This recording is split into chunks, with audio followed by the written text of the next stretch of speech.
दोस्तों बने रहिए हमारे साथ। हमारे साथी तैयार बैठे हैं न्यूज डेस्क पर आज की ताजा सुर्खियों के साथ।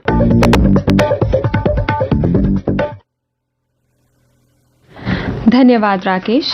समाचार पत्रों की सुर्खियों से पहले सेना द्वारा किए गए प्रशंसनीय काम आपको बता दें। दूर दराज क्षेत्रों में रहने वाले युवाओं को प्रोजेक्ट हिमायत से जोड़ने और उनके स्किल डेवलपमेंट के लिए सेना ने किश्तवाड़ के मुगल मैदान में एक कस्टमर रिलेशनशिप मैनेजमेंट कोर्स का आयोजन किया। हिमायत योजना दूर दराज क्षेत्रों में रह रहे गरीब युवाओं को स्किल डेवलपमेंट का मौका देने और इस योजना के तहत उन्हें रोजगार मुहैया करवाने की सरकारी योजना है। इस कोर्स में क्षेत्र के 72 युवाओं ने भाग लिया। कोर्स में कस्टमर रिलेशनशिप मैनेजमेंट कोर्स और रोजगार पाने के लिए इसके फायदे के बारे में बताया गया। स्थानीय लोगों ने युवाओं के मार्गदर्शन हेतु सेना के इस प्रयास की सराहना की। वहीं महिलाओं के कौशल विकास के लिए सेना ने रियासी के अष्टमर्ग और बुड्डन क्षेत्रों में एक सिलाई का कोर्स करवाया। साथ में महिलाओं को सिलाई मशीनें भी बांटी। इस कोर्स में कुल 50 महिलाओं को प्रशिक्षण दिया गया। स्थानीय लोगों ने सेना द्वारा किए गए महिलाओं के सशक्तिकरण के इस प्रयास की सराहना की। आइए अब चलते हैं आज के प्रमुख समाचारों की ओर। उत्तरी कश्मीर के कुपवाड़ा जिले में एलओसी से घुसपैठ करने की कोशिश को नाकाम करते हुए सेना ने मार गिराए 3 पाकिस्तानी आतंकी। कुपवाड़ा में हुई ये मुठभेड़ क्रॉस फायरिंग में पोर्टर की मौत, मारे गए लश्कर आतंकियों से हथियार बरामद। आज 2 प्रमुख हिंदी समाचार पत्रों का ये पहला बड़ा समाचार है। समाचार पत्रों के अनुसार सैन्य प्रवक्ता ने बताया कि कुपवाड़ा में मारे गए पाकिस्तानी आतंकियों से भारी मात्रा में हथियार तथा आईईडी बनाने की सामग्री बरामद हुई है, जो इस बात का सबूत है कि सीमा पार से जम्मू कश्मीर में शांति के प्रयासों को नाकाम बनाने के साथ अमरनाथ यात्रा को भी बाधित करने की साजिश रची जा रही है। जोजिला दर्रे पर खाई में गिरा वाहन, पिता पुत्र समेत कुल 9 लोगों की हुई मौत। मृतकों में 5 नॉन लोकल्स। आज एक प्रमुख दैनिक अंग्रेजी समाचार पत्र का ये पहला बड़ा समाचार है। अन्य समाचार पत्रों में भी है।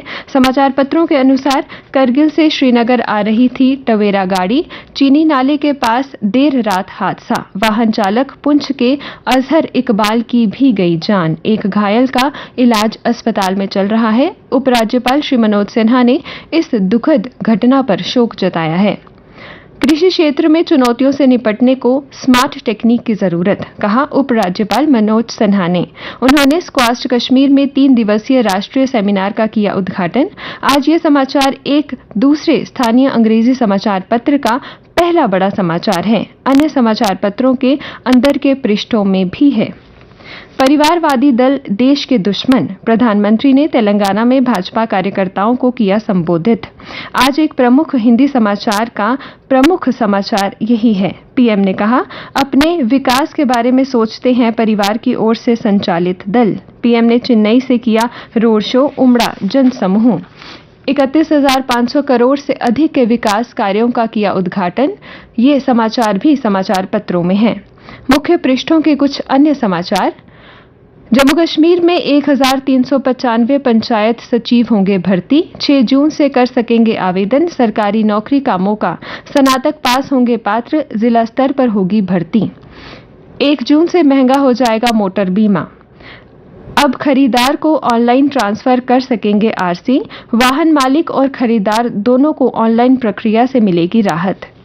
आतंकी व जेकेएलएफ के सरगना यासिन मलिक को जैक, जॉन और अल्फा ने पहुंचाया अंजाम तक।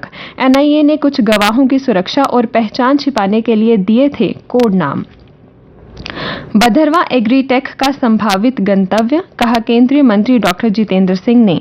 उन्होंने बधरवा में देश के पहले लेवेंडर फेस्टिवल का किया उद्घाटन।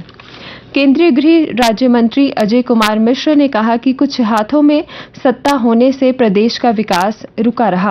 वे 2 दिवसीय जन पहुंच कार्यक्रम के तहत कल अनंतनाग पहुंचे थे। सुंजवा हमले के केस में एनआईए ने एक और आतंकी मददगार गिरफ्तार किया है। अब कुछ अन्य समाचारों के साथ मेरी सहयोगी रजनी शर्मा। धन्यवाद। अन्य समाचार। अलगाववादी यासीन मलिक को सजा सुनाए जाने से पहले मायसूमा इलाके में सुरक्षा बलों पर पथराव तथा देश विरोधी नारेबाजी के मामले में पुलिस ने 10 लोगों को गिरफ्तार किया है। प्रदेश में अक्टूबर तक बनेगी मतदाता सूची। विधानसभा चुनाव के लिए नई मतदाता सूची बनने का काम शुरू हो गया। श्री अमरनाथ यात्रा का आधार शिविर भगवती नगर बना high alert zone. Bhagwati Nagar से कनाल हेड तक प्रस्तावित 1.4 किलोमीटर लंबे फ्लाईओवर की जद में आने वाले 51 भवन और ढांचे हटाए जाएंगे। मढ़ के चौहाना चक में प्रदेश का पहला गोवर्धन गैस प्लांट शुरू। आईसीएआर ने स्कॉस्ट जम्मू को दी ए ग्रेड विश्वविद्यालय की मान्यता। और अब खेल समाचार। भारत की युवा पुरुष हॉकी टीम ने एशिया कप हॉकी टूर्नामेंट में इंडोनेशिया को 16-0 से रौंद दिया। इस जीत के साथ भारत ने टूर्नामेंट में नॉकआउट चरण में जगह बना ली, जबकि पाकिस्तान का सफर समाप्त हो गया। एंजेलो मैथ्यूज 145 और दिनेश चंडीमल 124 के शतकों की बदौलत श्रीलंका ने पहली पारी में बांग्लादेश के खिलाफ 506 रन बना लिए। इसके साथ ही श्रीलंका ने पहली पारी में 141 रन की बड़ी बढ़त हासिल कर ली। बांग्लादेश अभी 107 रन पीछे है। इससे पहले मैथ्यूज और चंडीमल ने छठे विकेट के साथ शानदार 199 रन की साझेदारी दी। शाकिब ने 96 रन देकर 5 विकेट लिए। स्पेन के राफेल नडाल ने ग्रैंड स्लैम इतिहास में अपनी 30वीं जीत के साथ फ्रेंच ओपन टेनिस के तीसरे दौर में प्रवेश कर लिया। दूसरे दौर में उन्होंने फ्रांस के क्वारेंटीन मोटेट को सीधे सेंटों में 6-3, 6-1, 6-4 से हराया। और अब मौसम। आज आकाश में आंशिक तौर पर बादल छाए रहेंगे। कल का अधिकतम तापमान 35.9 डिग्री सेल्सियस और न्यूनतम तापमान 26.3 डिग्री सेल्सियस रिकॉर्ड किया गया। आज सूर्यास्त 7:31 पर होगा। कल सूर्योदय 5:27 पर।